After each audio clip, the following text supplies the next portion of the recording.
Good morning. Good morning to all of you in the sanctuary, those of you who are joining me on Zoom at home, if you're watching this on Facebook, or perhaps you're watching it later in the week. A special welcome to any of you who are new or visiting this morning. You've probably heard by now, I'm dialing in this morning because I have COVID. I know. I was exposed last Sunday night, and I'm mostly doing okay, but I really can't expose any of you. I have to say I'm so grateful for this technology and for our tech team, especially Debbie Hosevar, that allows me to be with you and to keep you safe. And I'm also very grateful to the vaccines and boosters that I've had that are basically making this just sort of like a light flu. I'm happy to tell you that next week we're going to be recognizing new members in our service, and I'm delighted to share that at the end of our orientation yesterday, 3 people became members. I don't know if they're there, but we'll introduce you more next week. But Andrea Costa and Linda and Rich Petra, we're delighted to have you join us. And if you're out there, whether you're online or in the sanctuary, if you're ready to join and you've been thinking about joining, this is a great time because we'd love to include you in next week's ceremony. The membership book is ready to be signed at the welcome table in the social hall after the service. This service is titled Liberty and Justice for All. So we survived last week's election, right? Just happened there. With democracy intact, with no violence at the polls, and abortion rights affirmed in 5 states. It will be several weeks until, oh yeah, go ahead, abortion rights. It will be several weeks until we know the outcome of the Congress, the House. But what we learned again is that our work, your work on voter turnout matters. So many of you participated in UU the Vote, and UU the Vote reports that UU sent out more than, ready for this, 1.6 million postcards, texts, and telephone calls. 1.6 million. The turnout for a midterm was very high, with close to 57% of eligible voters voting. So we know that democracy itself was on the ballot in many areas. This service is going to explore how, as religious progressives, we will not, cannot cede patriotism to the alt-right. And we can support America even as we continue to work for justice. In that spirit, I've chosen for our opening words this morning, the poet laureate, Richard Blanco, who is from a Latinx background, his poem, America the Beautiful Again, and we will get to listen to him read us those words.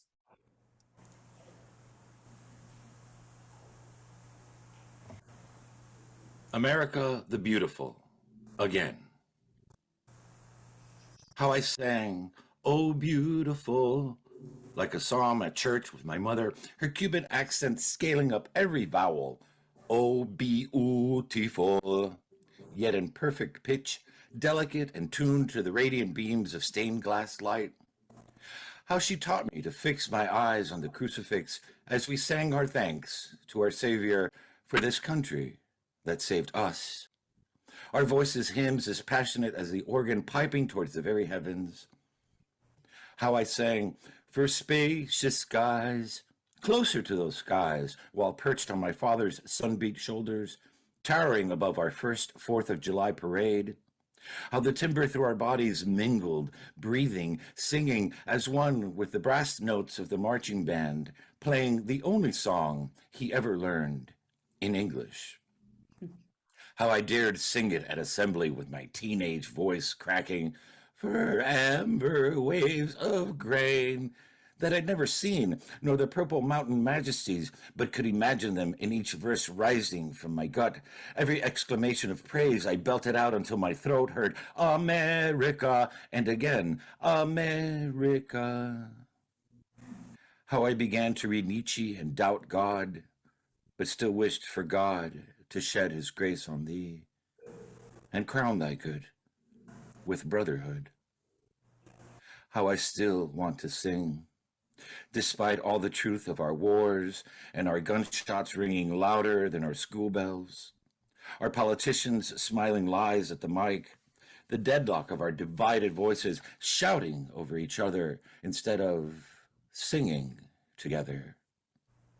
How I want to sing again, beautiful or not, just to be in harmony from sea to shining sea, with the only country I know enough to know how to sing for.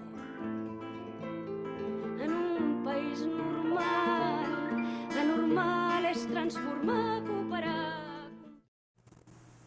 So if you would join me, come back to 3rd grade in your mind with a song that I know almost all of you know, and let us sing in the spirit of Richard Blanco, My Country 'Tis of Thee.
Now is the time for the lighting of the chalice, the symbol of our faith. And may I invite those watching from home to light a chalice there as well. Nina, would you like to join us now to come up?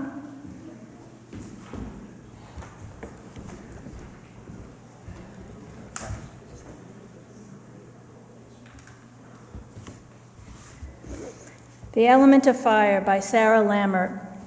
The element of fire represents passion, veracity, authenticity, and vitality. If the chalice is the supporting structure of Unitarian Universalism, then we are the flame. We are the flame, fanned strong by our passion for freedom, our yearning for truth-telling, our daring to be authentic with one another, and the vitality we sustain in our meeting together. In all of this, there is love.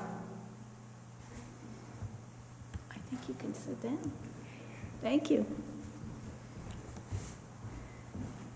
Good morning. My name is Karen Mazzata, and my pronouns are she and her.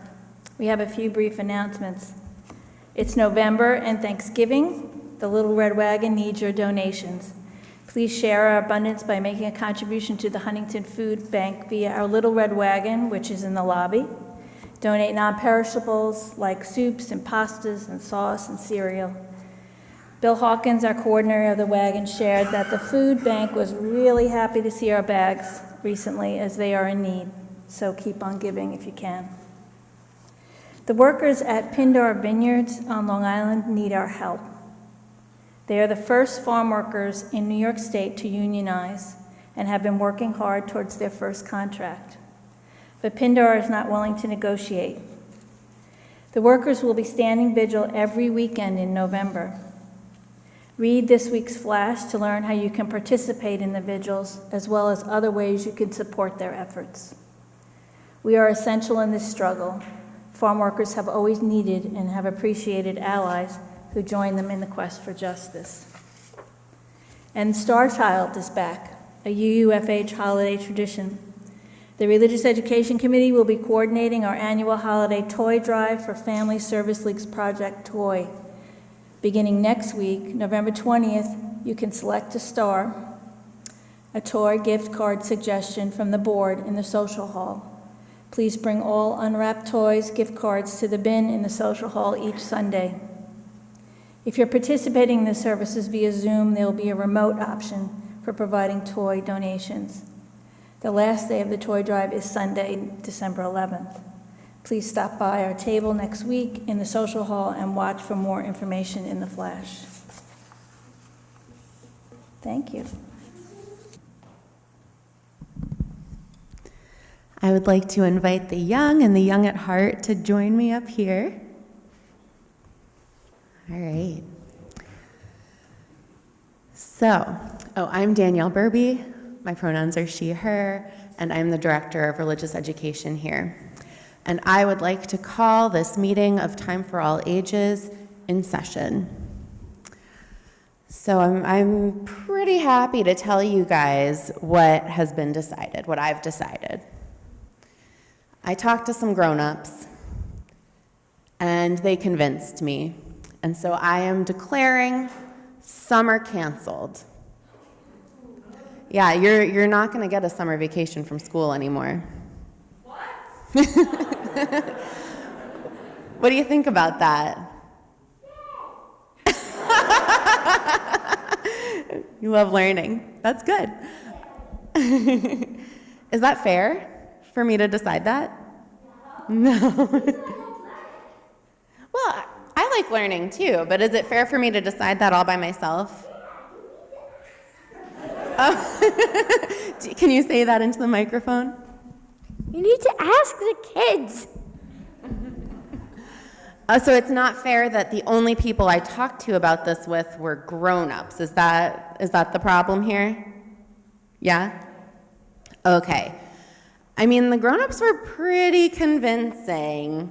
Does anyone have any reason why they should be able to have summer vacation? Does anyone have any thoughts? Maybe some grown-ups want summer vacation. Okay. Let's see. Does anyone else have any thoughts? Yeah, you want to share? Because we do so much work in school. You do so much work in school, so you deserve time off. Okay. Anyone else? No? Maybe you need some time to just be a kid? Is that, yeah, I think that's a pretty good reason. Well, what's a fair way to decide? If me declaring summer over is not fair, what's a fair way? Yeah. Voting. Voting. Okay. All right. I mean, I like being in charge, so I like the idea of me getting to make the decision, but I can see how one person in a room full of lots and lots of people shouldn't be the only person making this decision. I can see how that's fair. So how does voting work? Yeah, Marisol. You vote. You vote. Maybe, what's one way we can try this? Should we do by a raise of hands? All right. So we're going to vote, and whatever's decided here determines whether we have summer. So, all right. Who wants, oh, do you have something to say? Yeah. There are other people in the world other than the people here right now. That's true, but what if I declare myself the president of the world? Mommy, we're voting the president of the world. Is that how voting works? You want to? The person who says, okay, I am now the president of the world. You didn't ask anyone else if they wanted you to be the president of the world. That's fair. So I have to campaign to be president of the world and then be voted president of the world. Is that how it works? Oh, okay.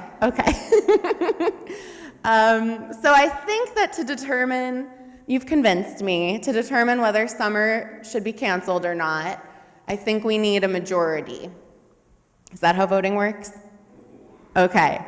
So anyone who wants to cancel summer, raise your hand. All right, we have a couple of votes for canceling summer. Who, you want to cancel summer too? Okay, you know what? Apparently this is popular. Who wants to keep summer? Keep summer. Oh, you want to keep summer too? All right, it looks like a shorter summer. Well, I think that the majority has determined that we're keeping summer.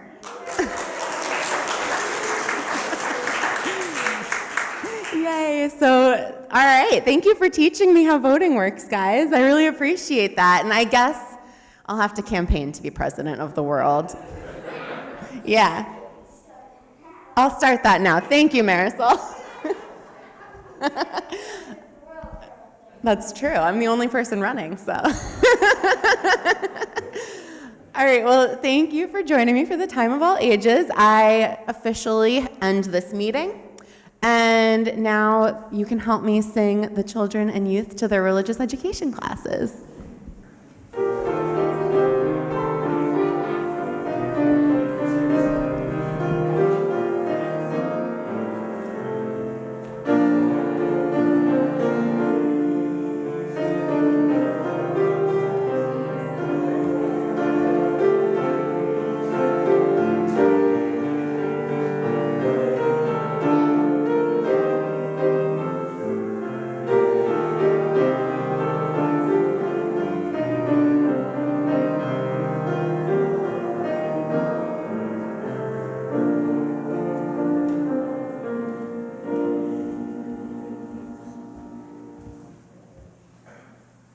This is the time in our service for you to share your joys and concerns by silently lighting a candle as Isabella plays quietly. You may have your joy or concern shared aloud by writing it on a slip of paper, adding your name, and giving it to the pastoral care associate, Sue McGovern, who'll be standing up here by the candles. Please come to the center aisle and go to one of the tables on the left or right. And when you're finished, return to your seat by going down the side aisles. You may now come forward.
Alice Link, a longtime member who died this week, just 4 months shy of her 102nd birthday. For Jim and Ann Monnier, who are apart, as Jim is helping his sister, Janet, who is gravely ill, and for Janet Monnier. For Dave Tietler and Nonema Louisa. Thank you. Would you join me, please, in a few moments of meditation and prayer?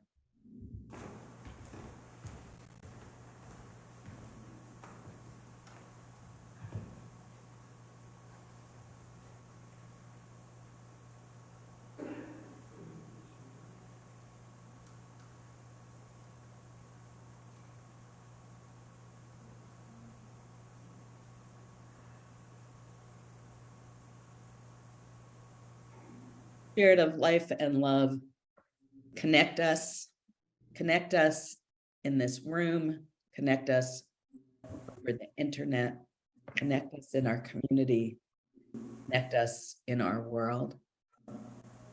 We hold in our hearts this week those who served in the military and our veterans, as Veterans Day was observed yesterday, and all those among us who served or who had relatives who served. We hold in our heart one among us who was with us for many years, often feeding us wonderful food and being in charge of hospitality and telling us stories. And Alice, you did well. You lived a brave and bold life. We are grateful to have known you. We hold in our hearts those who are struggling with illness, those who are struggling to support families, those who are apart, those who are facing financial difficulties or relationship difficulties or health difficulties, knowing that the world some days can be so hard. And yet we celebrate. We celebrate the outcome of fair elections. We celebrate a new day. We celebrate a time to be together. We celebrate for one more chance, one more day to be alive, to get it right, to be kind, reach out, be together as a community in all the ways we are. So may it be. Amen.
Each month, we split the weekly collection with a nonprofit or charity. This month, we're supporting Planned Parenthood of Huntington Station. The Supreme Court has overturned Roe v. Wade and eliminated our federal constitutional right to abortion. Planned Parenthood health centers, including the Huntington Health Center, will continue to provide care as best they can, and Planned Parenthood will keep fighting to ensure we have access to the healthcare services, education, and the ability to control our bodies, our lives, and our futures. Patients need Planned Parenthood, and Planned Parenthood needs contributions to continue to protect and provide care no matter what. You can send a check to the office or donate through the website as seen on the screen. You can also donate through the Vance mobile app, which can be found on the App Store or Google Play. Please, both here and at home, give as generously as you can to this most worthy organization.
Thank you, Isabella. That was beautiful. We're going to hear another piece of music, this one by Alicia Keys and Brandy Carlisle, somewhat in a different mood, but also highlighting the importance of all of us speaking out. I'm going to read you some of the lyrics so that you can, because they won't be on the screen. With a hand in a hand holding onto each other, go on and rejoice, because you have a voice. It is loud, it is clear, it is stronger than your fear. It's believing you belong. It's calling out the wrongs. From the silence of my sisters to the violence of my brothers, we can rage against the river, feel the pain of another. I have a voice. I have a voice, and I let it speak for the ones who aren't yet free. So now let us listen to this piece of music.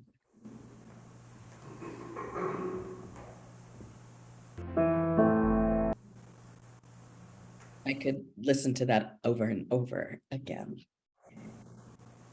So I was 8 years old when I became an activist. So she's gonna play it again for me. I'll say that first line again. I was 8 years old when I became an activist. In January 1963, our family moved and I transferred mid-year into a new third grade class. On my first day of school, after they had recited the Pledge of Allegiance, everyone else in the class bowed their heads and began, "Our Father who art in heaven." I had no idea what they were saying. I had never heard the Lord's Prayer in my Jewish home. Afterwards, the teacher, Mrs. Bua, whose name I will never forget, called me to her desk and angrily asked me why I hadn't participated. I told her I didn't know it. She wrote down the words and told me that I was going to memorize them and recite the Lord's Prayer each and every morning with the class.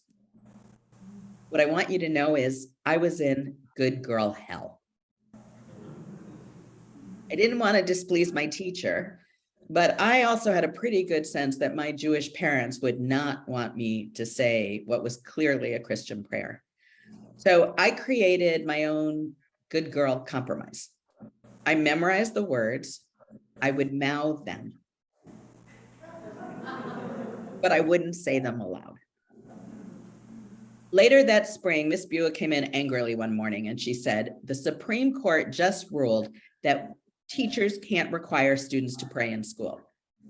I want you to know I don't agree with that, and we're going to continue to say the Lord's Prayer every day. But I can't make you do it anymore. So guess what? You know, right? Much to her displeasure, I never mouthed it again. Now, I liked the words to the Pledge of Allegiance, and I still believe in those words. One nation, indivisible, with liberty and justice for all. Oh, every single person.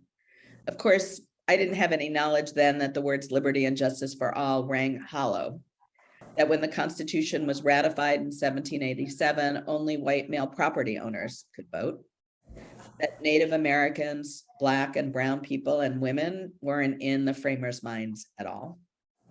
That by 1865, Black men would only be able to vote in 5 states. That women wouldn't get the vote until 1920.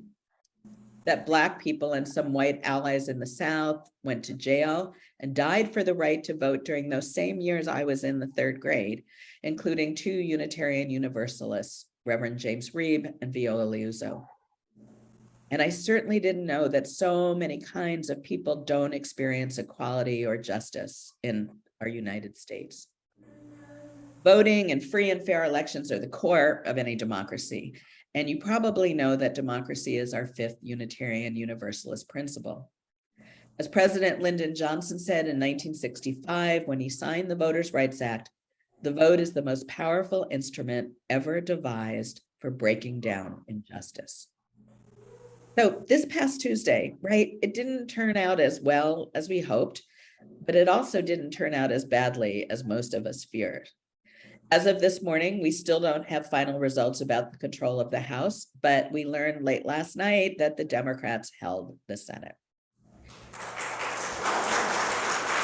That's nonpartisan clapping, of course.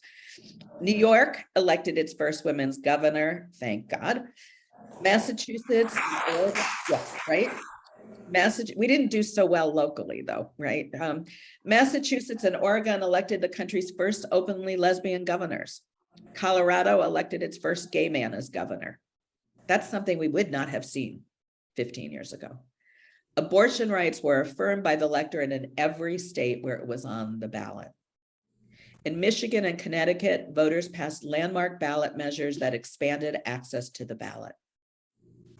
And in news that I just read this morning after the Nevada election was finished, election deniers running for Secretary of State lost in every state where they ran.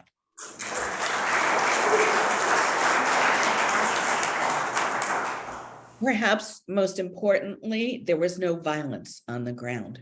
Conservatives who lost conceded with grace, at least up till this morning. So to paraphrase something I read last night in the New York Times, Gail Collins wrote, "It was better than expected, never felt so good." There was a meme going around social media last week. A little girl, you may have seen it. A little girl asks her mother, "But what if they lose?" And the mother answers, "Then we keep fighting for the rights of all people." And the little girl says, "But what if they win?" And the mom says, "Oh, child, it's the same answer." We must keep fighting for the rights of all people. For those of us who are white and cisgender and heterosexually partnered, our privilege will likely continue. But as a person from a Jewish background, I fear the rise of anti-Semitism that is occurring all across the United States and here in Long Island. But I know that doesn't compare to the fear of my Black and brown, Muslim, recent immigrant, Latinx, disabled, queer friends, neighbors, and colleagues have been feeling since at least 2016, but really probably forever. It saddened me to realize that this election demonstrates in stark reality what we already know, that we are a very divided country. When you look at that electoral map, it's stark in which areas are blue and which are red, east and west from south and Midwest. The urban areas sharply different than the rural areas. People of color and white people, women and men, not everyone in those categories, of course, but many people. And I wonder if, like me, you have wondered since at least 2016, how it is that in America that is becoming more multicultural, more diverse, more tolerant, more accepting of queer people, that so many people vote against their own self-interest and frankly swallow the lies of the alt-right. I once learned a term called heart lag to describe what happens when your head tells you should think one way, but inside your heart, you're not ready yet. And I think that when it comes to multiculturalism and acceptance of those who are very different from us, much of America still has heart lag. Perhaps on some issues, some of us do as well. The book of Esther in the Bible includes a verse, for such a time as this. You may know that the book of Esther is the story of the Jews' freedoms from the Persians. It is the story basically of a young woman of color who stops the annihilation of the Jews through her brave actions. The story begins when her cousin, who is slated to be put to death, says to Esther, quote, "Who knows whether you have come to the kingdom for such a time as this?" So, my friends, I believe deep in my bones that we Unitarian Universalists and other progressive people of faith are here for such a time as this. We have always been here for these kind of times. We were people, let us remember that we are the religious descendants of Thomas Jefferson, Hosea Ballou, Susan B. Anthony, Clara Barton, John Holmes Haynes, Dorothea Dix, Julia Ward Howe, Albert Schweitzer, James Reeb. The history of Unitarians and Universalists in the United States is one of resistance and working for, in the words of the Unitarian minister, 19th century Theodore Parker, to bend the arc of the universe towards justice. We, people, our religious forebears helped write the Declaration of Independence and the Constitution. We co-led the fight against slavery, for women's rights, for workers' rights. We were the largest number of white clergy in Selma, and we drove people to work during the Montgomery bus boycott. The Supreme Court case that gave us abortion rights began in our church in Dallas, Texas, and the first legal same-sex marriage took place at our headquarters steps in Boston. We have for centuries in America been here for times like this. So I ask you today to recommit to how we act together. Please generously support the Share the Plate for Planned Parenthood. Please tell Nikki Willard and Helen Boxwell that you want to be part of our social justice work. Please fill out the questionnaire from them you received this week. Tell Sue and other members of the pastoral care team that you are ready to make meals, visit one of our elders at home, give rides to people in our congregation. I hope you'll join, if you are able, in the sanctuary, to join us today after the service to write postcards to encourage turnout during the Georgia runoff. It will make a difference. Become a mentor.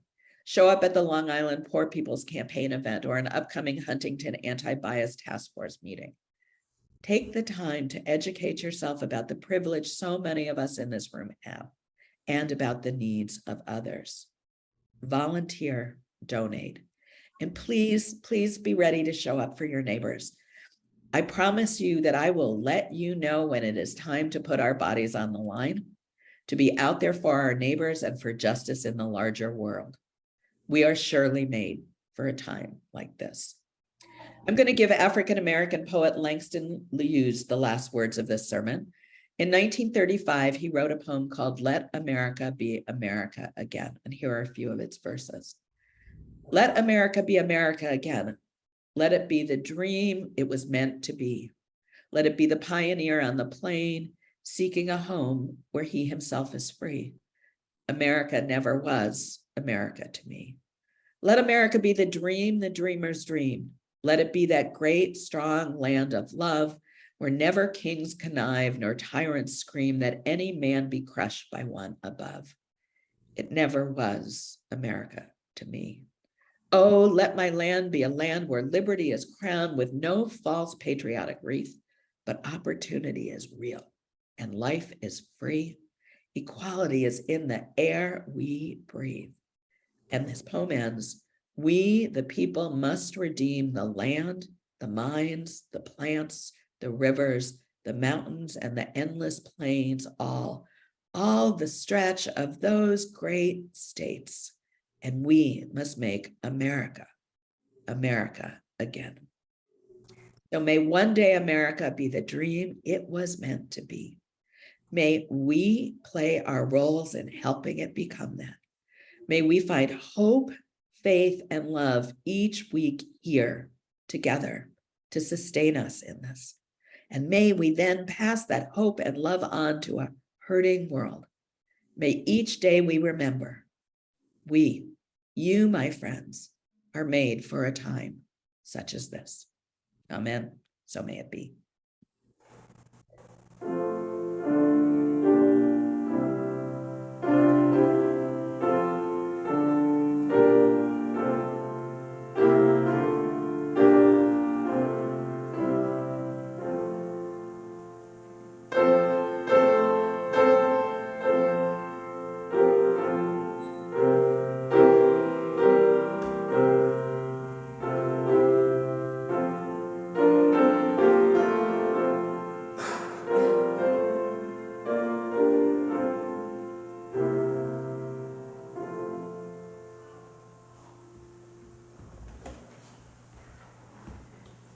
Please rise in body or spirit. Words will be on the screen for our closing hymn, numbered 121, We'll Build the Land.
I'm glad you couldn't hear me sing.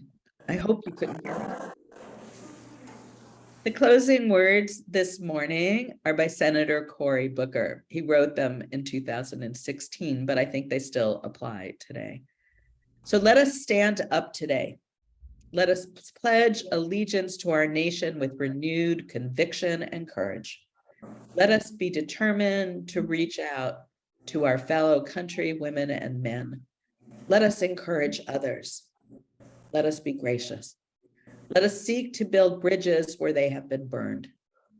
Let us seek to restore trust where it has been eroded. Let us stand our ground, but still work to find common ground.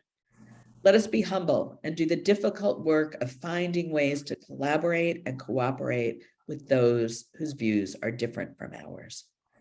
But let us never, ever surrender, forfeit, or retreat from our core values, our fundamental commitment to justice over prejudice, economic inclusion over poverty and unmerited privilege, and always love over hate.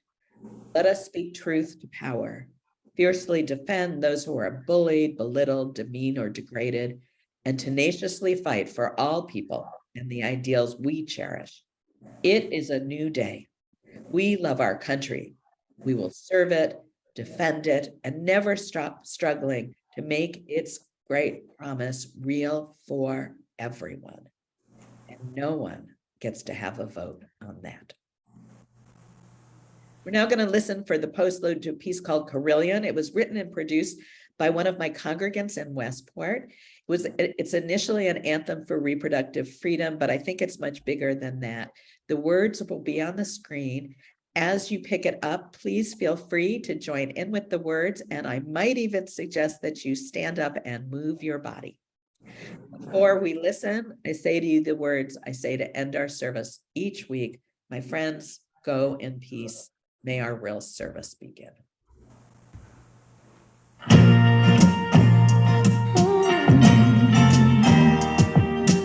This is not a song of surrender. This is not a funeral march,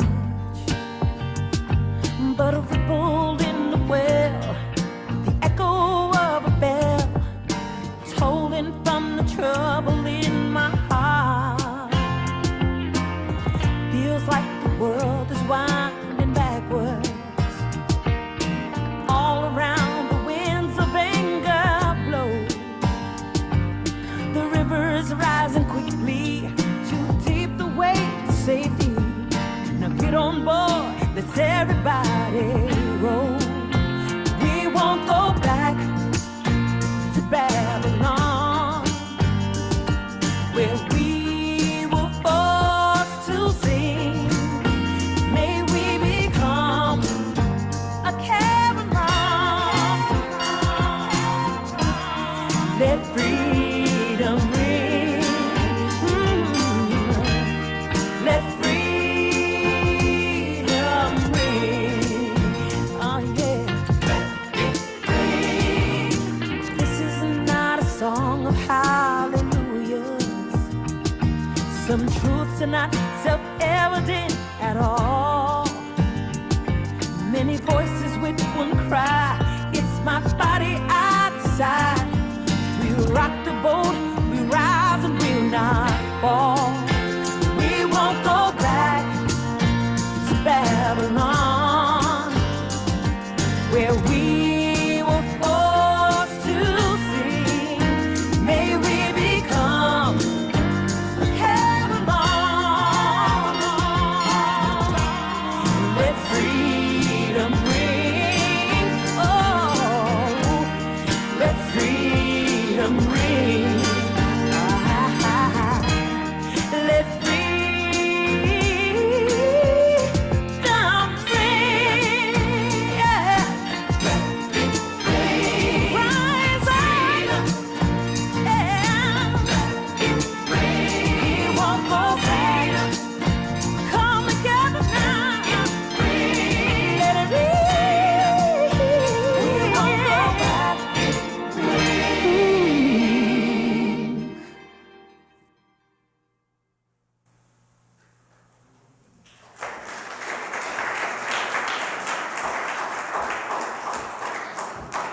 I invite everyone to join us in the social hall for coffee and conversation. And for those interested, join us for a postcard writing party for the Georgia runoff election in the social hall as well. Thank you, everybody. Have a great day.